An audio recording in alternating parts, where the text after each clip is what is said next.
So, hi everyone. Just wanted to thank you all for coming. My name is Steve. I'm Hedy's youngest. This is Bob. I'm Bob. I'm the middle child. And this, of course, is Susan. You're going to hear more from her later. She talks a lot. So She does. But we just wanted to, first of all, just say thank you all for coming.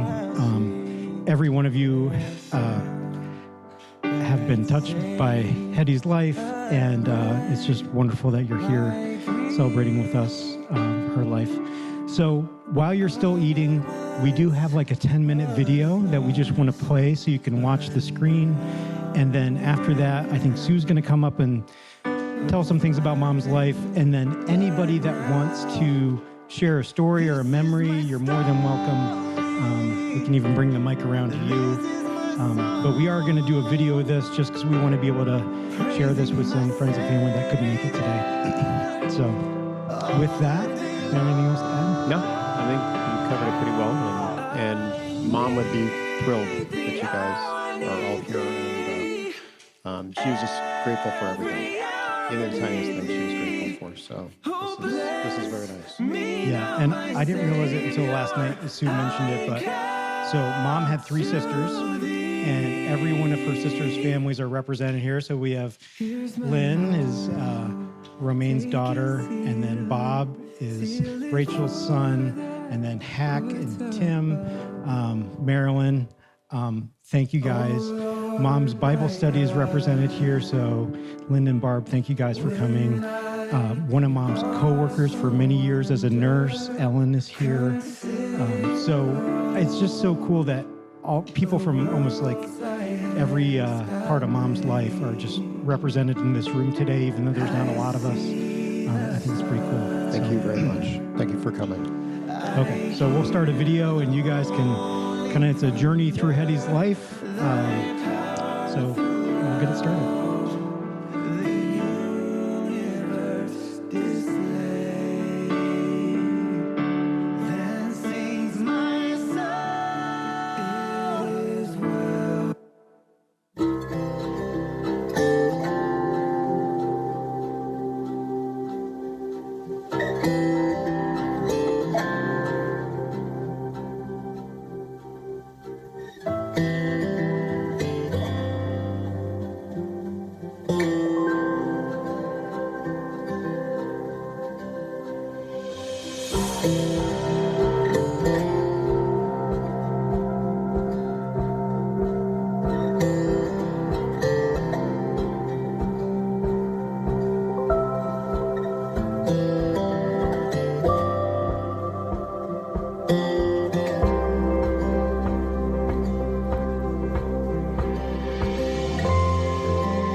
Okay.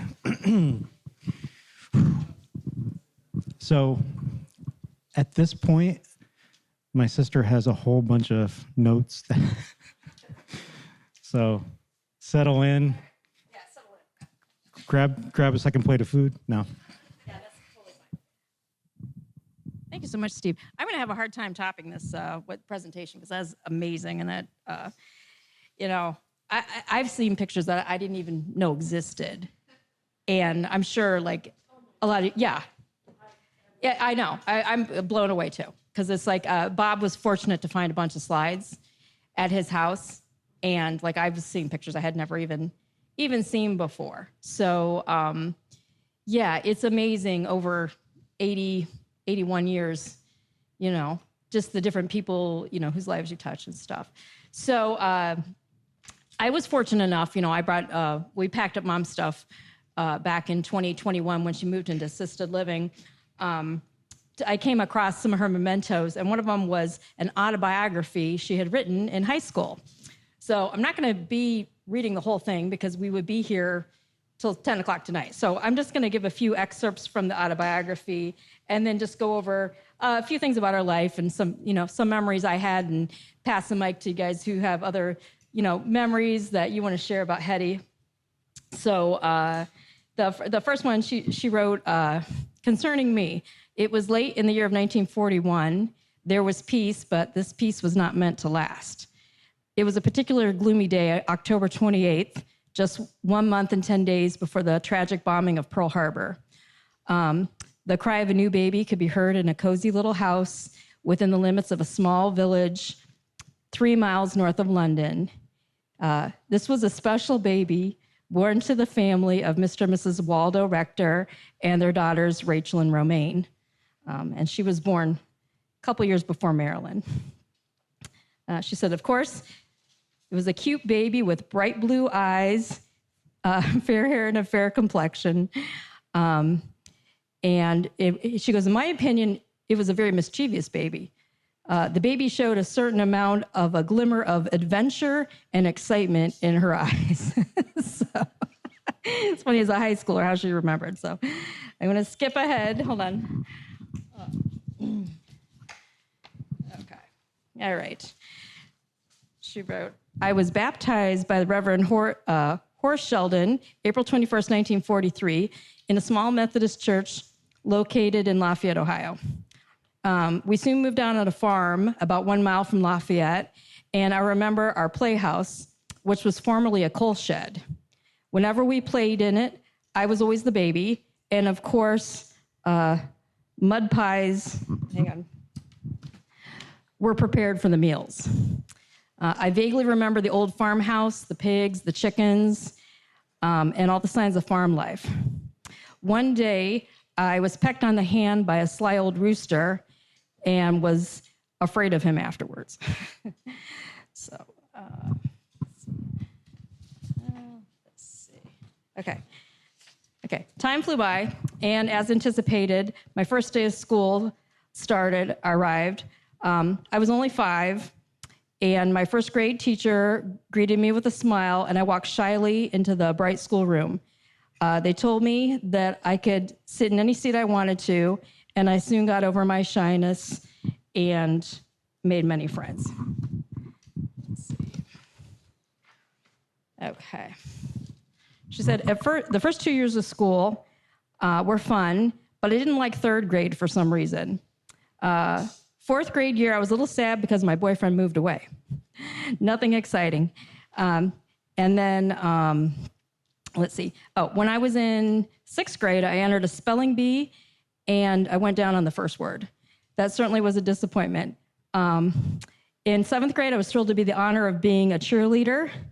And in 8th grade, I was engaged in several activities. I played clarinet in orchestra, and I was an accompanist for our school chorus. I was also fortunate to be a cheerleader again. Let's see. I was a member of the yearbook staff that I enjoyed very much. And the 8th grade commencement was exciting for me because I was the valedictorian. So Steve put up there. So it's just some sweet little memories of Mom, writing about herself and her experiences prior to all of us, most of us here knowing her. So I really enjoyed that. And then towards the end of her autobiography, she wrote about like her goals for the future. And she put in there, she goes, yeah, I was interested in nursing once, but I don't think I'm going to go down that path. So obviously at some point she changed her mind and she decided that's what she actually wanted to do for her vocation. So as it was seen in the video, Hedy graduated from London High School in 1959, and then she attended the Grant Hospital School of Nursing and graduated from there in August 1962. And during that time, she met my dad. I'm not sure if it was at a basketball game, but apparently they began dating, and they were married on November 24th, 1962. So at the time, she had just got her nursing degree, so she worked as a registered nurse, and they lived in Mount Gilead, Ohio. So I was her first child, born in 1963, and then Hedy and Bob moved to Corey, and they lived on a little place called our house on Random Road, and that's where she had Bob. So that kind of brings me to my first memory. When Bob was a newborn baby, my mom has always been an avid reader, reading constantly. She had books, newspaper. So she would be reading, and Bob was in a cradle or something on the floor. So 3-year-old me picked up Bob, carried him across the room, and my mom's like, "Oh, Susan, are you playing with your dolly?" I'm like, "No, it's Bobby." And then she screamed, and then I was struggling to put him on the couch. So thank God I didn't drop Bob. So I had your back, Bob. And then we moved to an apartments there in Corey, and then she gave birth to Steve on November 11th, 1969.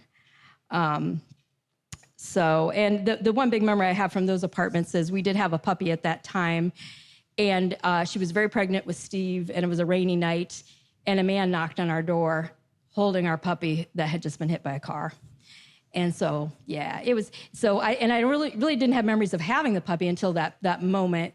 That one's imprinted in my brain, where we all kind of grieved together and cried together. So that was my first memory of all of us. But yeah, she was always there through all our, struggles up and down to cry along with us. Because, life is, as we know, life has its joys, but it also has its hard times, and she was always there for that.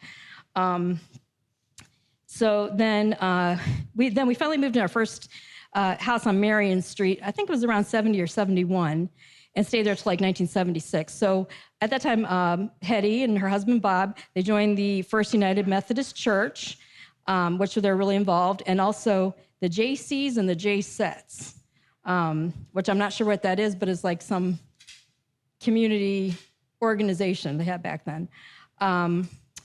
At that time, I remember we went through a lot of pets, and the one story that I really recall from that house was we had some gerbils, and for some reason, I think one had we got the male and female mixed up, and they reproduced. And so one of them, Bob was playing with, and it latched on hard to his fingers.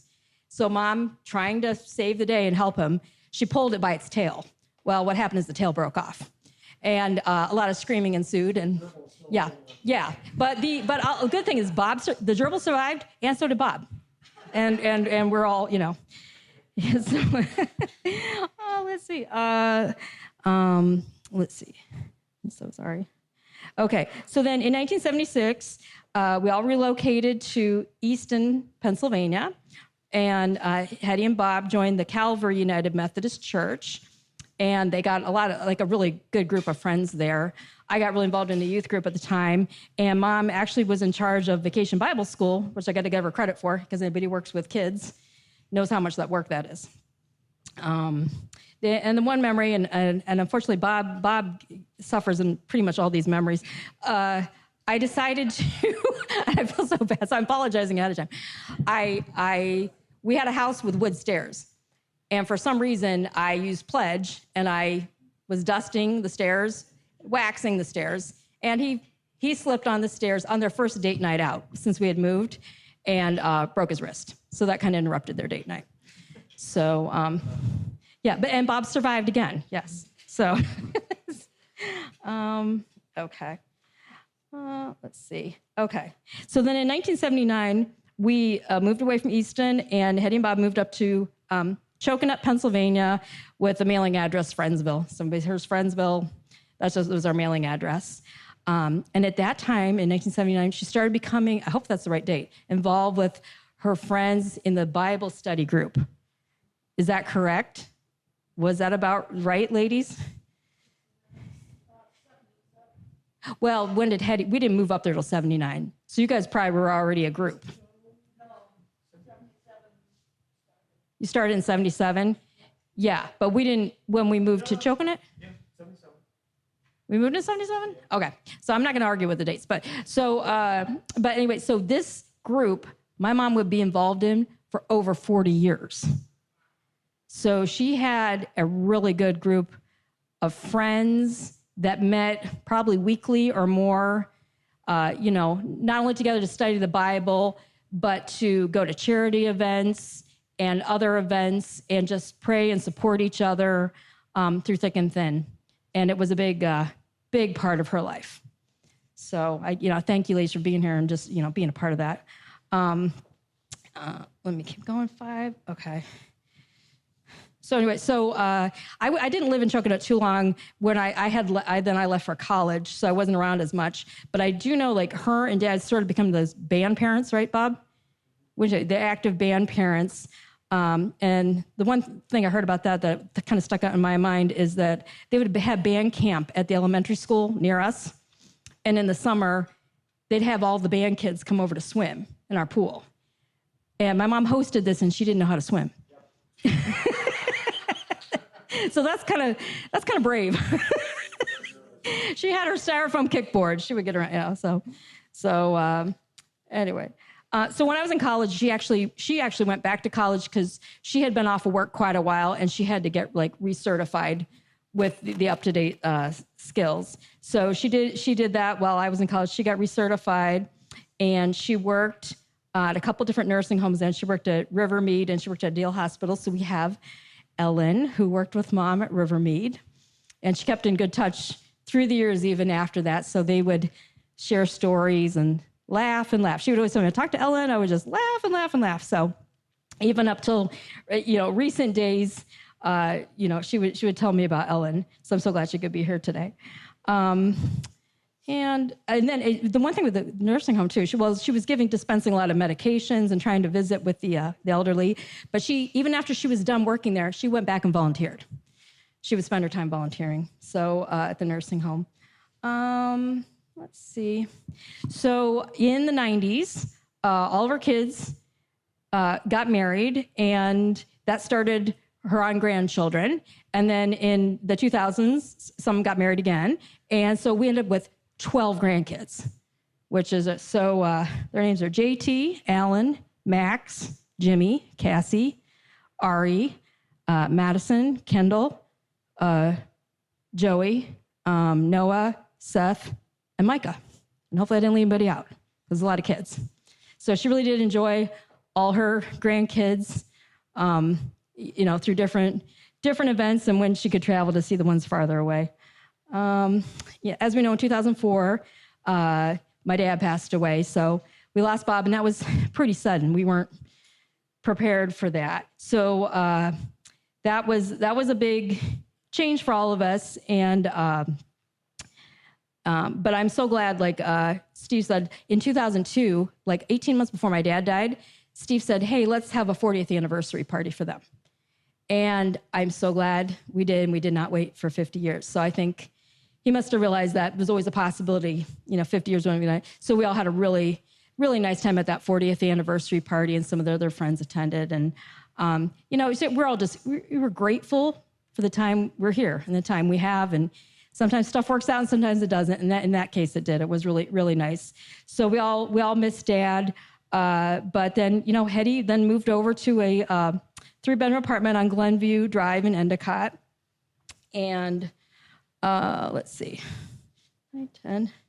And so mom started getting like a bunch of different interests then that I hadn't known she even had. So she was involved in the Personality Institute, and she probably did that for 20 years.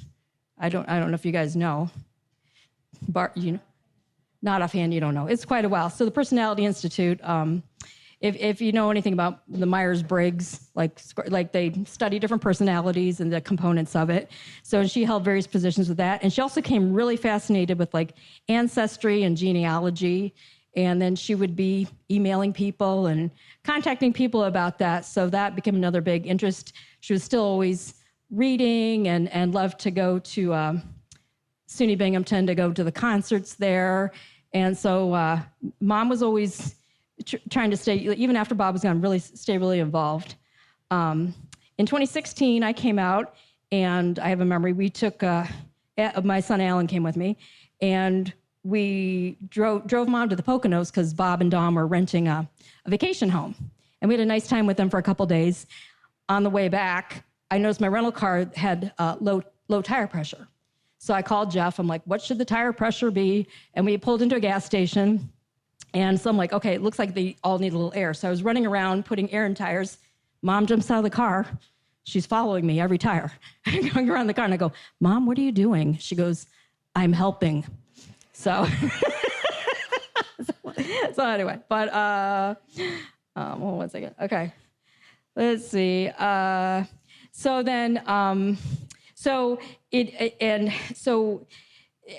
the next year in 2017, unfortunately, we lost my Uncle Bill, who was her brother-in-law, and it was really hard. And then we just realized, wow, we're all not going to be here forever. So I'm like, this is important now for mom to like reconnect with her sisters while everybody's still there. So I did a road trip with my mom.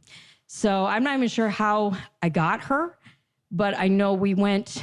Maybe Steve, you helped with that. I can't remember. Steve, you probably helped on both ends of that, but we drove through the Midwest with mom as my co-pilot, and she's not somebody you would pick as a navigator. She's great company, but she did it, for directions. And so, so we first went to Valparaiso and saw her sister Rachel and got to visit with her there. And then we headed towards Dayton, Ohio, so she could see Marilyn. And my phone was dying, and we had to stop at a Culver's, and my tech skills aren't great, and so I had a 15-year-old scroll through my phone and say, you're drawing on your battery too much, and who worked at Culver's and helped fix me up, and we got the phone charged, and we made it to Dayton after that. So, and then after that, we spent a day with them. Then we went over to Columbus and got to see Romaine and John, and we just had such a great time with them and see their house. And then I drove my mom to Fort Wayne because Steve had a business trip in Fort Wayne. So I took her to the zoo. And the one I remember from that is we got to Fort Wayne and we stayed overnight in a hotel. So she was in the next bed, and I could hear her saying, "Thank you, Jesus. Thank you, Jesus." And I'm like, "Jesus, please tell mom it's time to go to bed."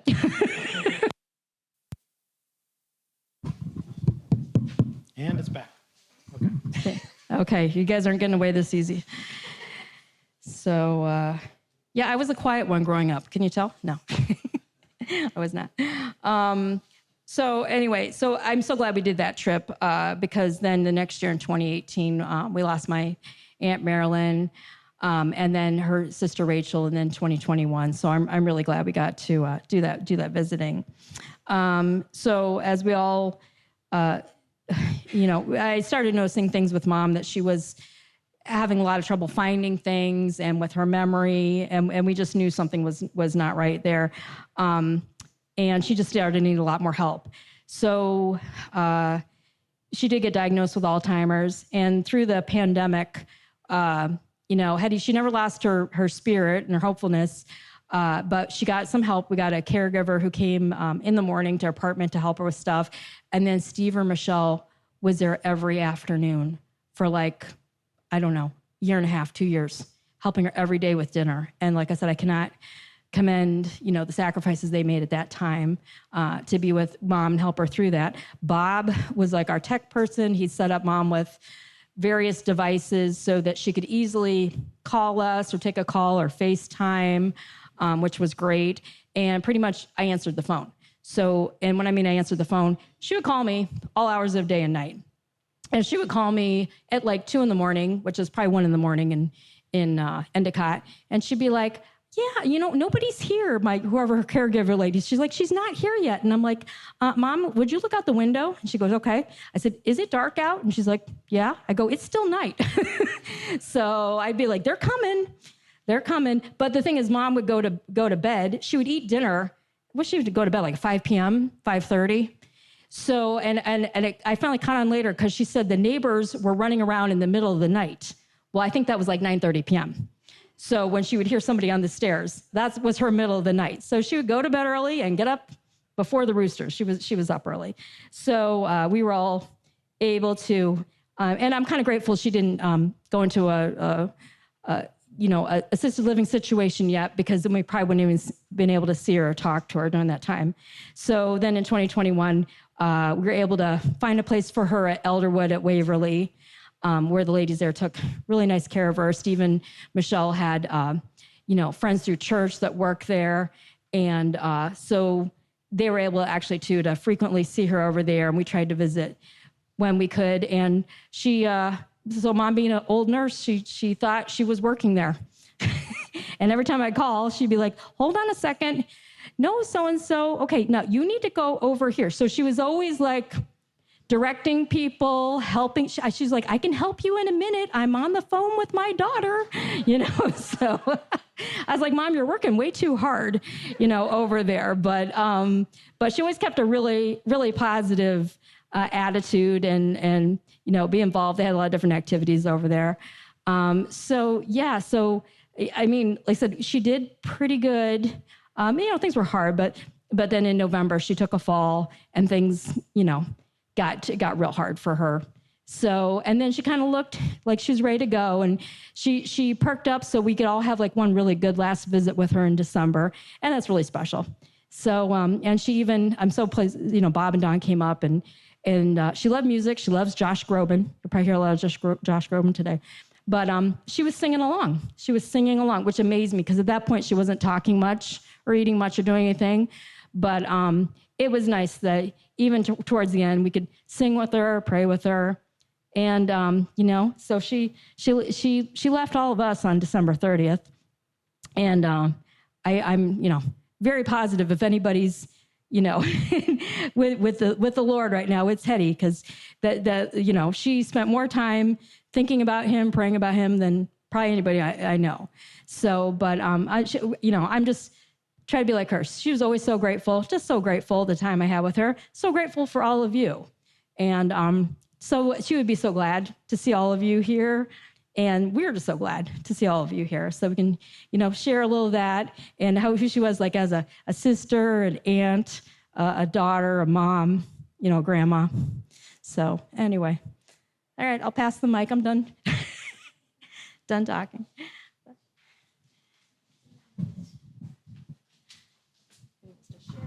So, I mean, at this point, if somebody has a memory or something they'd like to share, I mean, it's just real informal, but, if anybody has stories about, Bob falling down steps and breaking his arm, technology. So, but anyway, if anybody would like to share anything, feel free to come up and start with Bob. Yeah. I just want to say thank you for coming out. And, as we remember Hedy, some things that stick out to my mind was she's such a nurturer. She was the soft cop to Dad's bad cop. And she had a way of motivating us. A lot of times she'd be like, if you don't mind me, I'm going to be telling your father when he gets home from work. And that worked, because we did not want to incur the wrath of Dad, and especially coming home from work. So at one point, it was Steve and I were wrestling around in the basement, and push came to shove, and we actually, I forget who went through the wall, if it was me or you, but there was quite a sizable hole in the drywall in the finished basements, and we didn't really want to tell Dad at that time. So Mom helped us devise a way that we put it was a cat rug. It was a furry cat rug that was in Susan's room, and we hung it with a string, and that kind of covered it. And that was a couple of weeks, I think, went by, and until we found the right time, and Mom would help guide when the right time was to tell Dad. So, she's very cheerful. She always had positive things to say. She never, to my recollection, ever said anything negative about anybody. She's like the one person on this planet that I knew, if she didn't have anything nice to say about someone, she did not say it. She was completely just very abiding by that. She just did not want to say negative things about anybody. But one of the other recollections that I have is traveling in the car. We were on one of our junkets to Ohio to go visit family, and I think we had a dog at the time. It was a Hedy or something, and we're stuck with a flat tire on the side of the road and dog hair flying through the station wagon, I think. Yeah, and we're all dying of thirst, and she goes, "Well, I have water, but it's not cold, but it's wet." And that was Mom's thing, like it's not cold, but it's wet. So we would drink wet water in a 90-degree car, waiting for someone to help with getting a tire changed on the station wagon. So, yeah. Anyway, it's, thank you for coming out, because we just loved her. We loved her so much. So, yeah.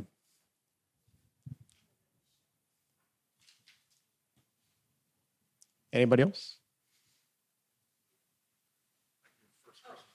Oh.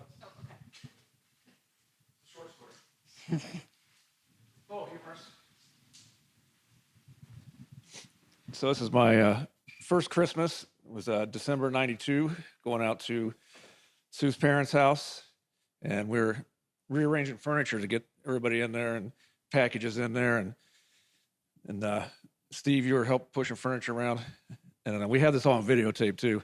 Your mom's like going, "Oh my goodness, no, there's so many dust bunnies everywhere. You can't see all these dust bunnies."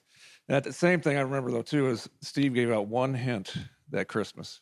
He wanted a white dress shirt. How many did you get? 7, 8. And we had that on video too, where it's just like, "Oh, a white shirt." Yeah. But there's some memories we had, with Hedy and Bob, and Sue and I used to take our family out there every Christmas, and then I got to where the weather was kind of dicey, so then we started going out there for Thanksgiving, and I miss those trips. Those are always fun to go cross country and stay with the Johnston family. But yeah, truly appreciate your family, guys. You're a good group of people.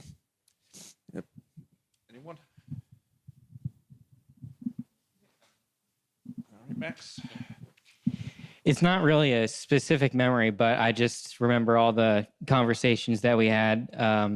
We both were passionate about genealogy, so we would get really deep into like discussions of like genetics and stuff like that. And yeah, it was just, she was really nice to talk to.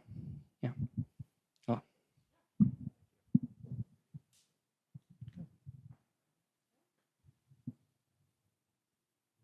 Anyone else? Okay.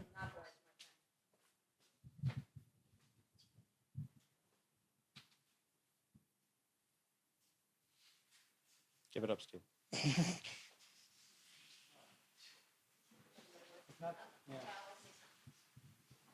Lynn, come on up.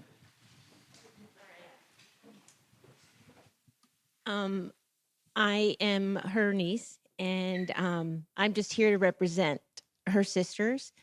Having 2 sisters, including Sue, you're my third sister. You're my best friends. And I know with Hedy and my mom and Rachel and Marilyn, they were really good friends, and they were all over the country, but they had the telephone. And I have vivid memories on our house on Southway, my mom sitting on the top steps, and we had a landline, and she'd be talking to her sisters. And I remember Jane like yelling from downstairs, "Mom, where's my track uniform?" And then she's like, "I'm on the phone with my sister." And then she'd be like, "Which sister?" And then, Anne would say, "I think it's Rachel. No, it's Mert. No, I think that's Hedy." So anyway, it was, I know my parents so wanted to be here, and they loved Hedy so much, and your whole family, and same with my sisters. So anyway.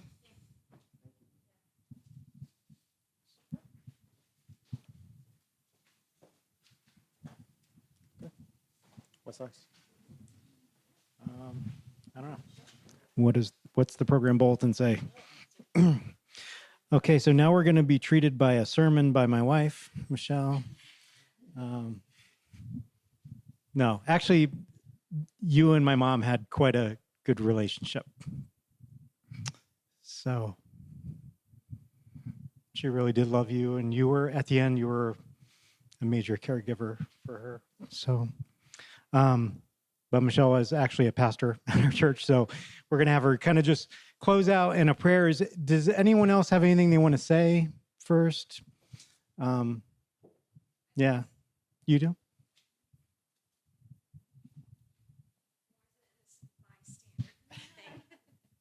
So my name is Abby, and I am Ellen's daughter-in-law, married to her son, Scott. She's a little bit shy. She's great on a one-to-one, but in a big group setting, she's a bit shy. But when she told me that Hedy had passed away and that there was going to be a gathering for her, I remember thinking, oh, I've heard of Hedy before. I've heard you talk about Hedy before.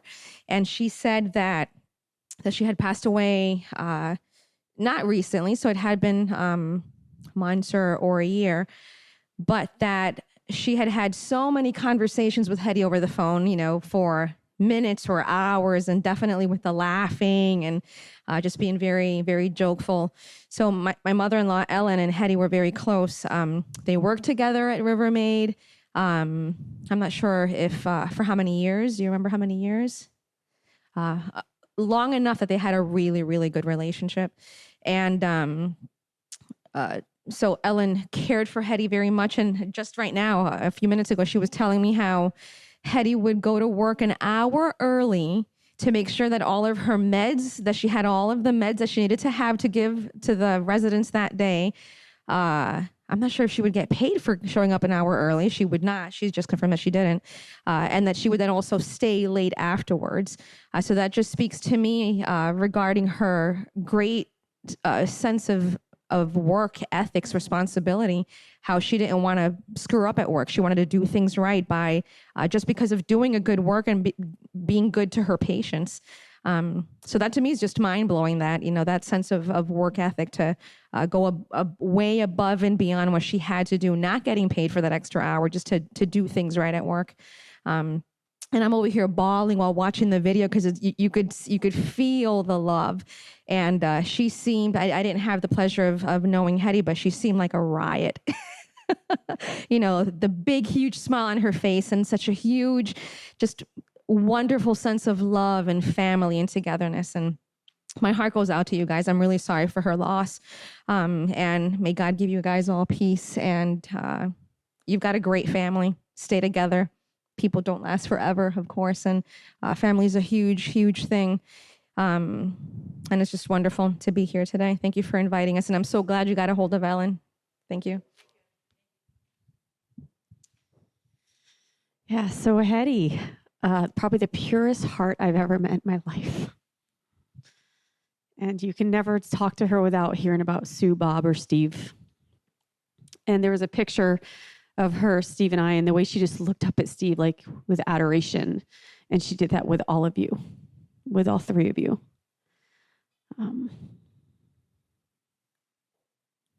Yeah, it's a big loss, but we know where she is, and we're going to celebrate that. So I'm just going to invite you to just pray with me as we close out today.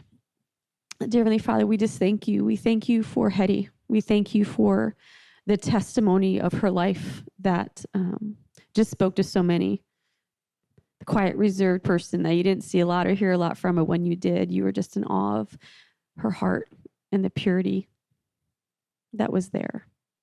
God, we thank you for the family that she raised that became my family. and that continues on with just loving others and loving you so generously. God, I pray that you just be with, especially with Bob and Sue and Steve, because it's their mom. And nothing can replace a mom.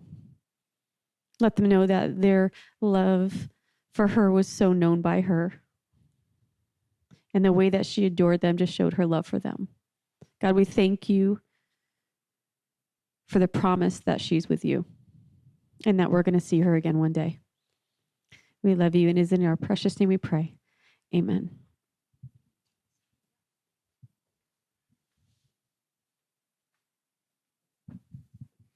Thanks, Michelle. Yeah, I have some memories too, but there's cake, so I don't want to stay. And if Hedy was here, she would be right over at the cake table. At least half of those pictures, I was putting together that video. I'm like, wow, we ate a lot of cake in my lifetime. Must be why I like cake so much. But yeah, she had a sweet tooth, for sure. And over those couple years during the pandemic, when Michelle and I were there, and Bob and Sue arranged for Meals on Wheels to come and help out and bring meals. And she always wanted to go for the dessert first. I'm like, let's eat some of the actual meal before you eat the dessert. But yeah. And there's a grocery store called Weiss, and they had their version of 7-Up was called Weiss Up. And she loved her. For a long time, she didn't even drink any water. She's like, I just want the Weiss Up. It's so good. Maybe as we close this out, I think we have the technology to do it. Do you have your phone to play one of those voicemails from Mom? So she loved her Bible study, and she loved her email. And she loved, getting, some of these cards on the email that would have butterflies and a little music playing. And you'd walk in the door. She's like, I got to show you something on my computer. Look at these butterflies. But she did love her technology, but she also hated it. And occasionally she would have to, well, when I say occasionally, I mean about twice a day, call Bob to fix her computer. So. Hi, Bob. It's Mom, and I expect you're busy today. And I was just thinking about you a bit here, and I thought, well, maybe I'll give you a little call maybe later if you get a chance. I'm just around the house doing stuff, and I'm doing a little better. Yesterday, I was having a lot of pain with the sinus headache, but today a friend took me over, and I got some medicine for it, and today is much better. So anyway, I was just thinking about you all. So if you get a chance, give me a call. And I'm doing okay, and I think everybody else is too. I did see Stephen and Michelle for a short time today as they were on their way to a church thing they were doing tonight. So anyway, I hope to talk to you later on, or if not, maybe tomorrow. So hope you guys are doing well. I love you all. Bye-bye. Hi, Bob. It's Mom, and I'm okay. I don't want you to worry about me, but I do have some issues with my computer updatings and Windows stuff, and every time I go, think I'm going to work on it, and they put something else there. I just thought, so if you have some time sometime, give me a call to get on. Otherwise, I'm okay, and don't worry about me, and I hope you guys are doing good. So talk to you later sometime. Bye-bye. Thank you, Google.